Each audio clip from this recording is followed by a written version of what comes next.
Blanc made the 2009 World Team to this one? Myself in 2010 and now, I mean, I still got the fire, so the fire is the same.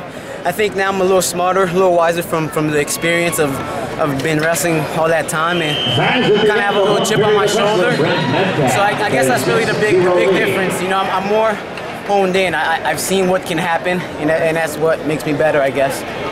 Coach Guerrero said one thing about the training, you really picked it up. You decided, I'm going to do a whole lot more. Oh yeah, definitely. He's it's not easy. You got a guy like him.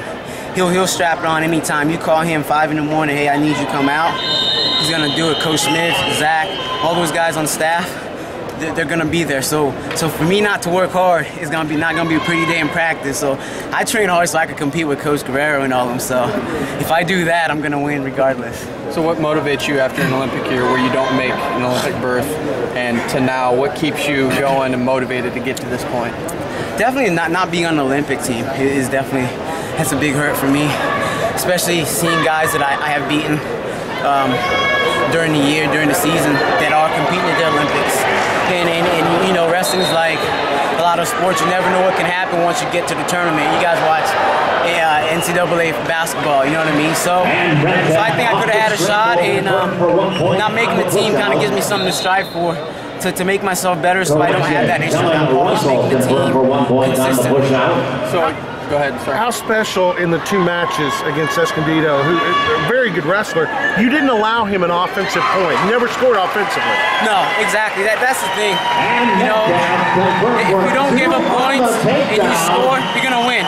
It's a simple math for me, and that was my goal. Score my points, keep him from scoring, see what happens, and you know, I'm gonna win if I score, and he does. Pretty simple. Now, your World Championship experience, you had a pretty good tournament. What can you take from that, and you're gonna go now, what can you take as far as just the adjustments? New rules, but what can you take from that experience? What it does is it kind of reminds us, for us, mentally, we're used to these rules a little bit more compared to college. This is cousins or whatever. So we've been doing these rules for so long that it's easy transition for us to take down, yada yada yada, points carry on. So I guess that's part of it. We start freestyle later than the rest of the world. This helps us to catch up a little bit in terms of not changing up our training regimen too much. Fun wrestling in Stillwater? Oh, the best.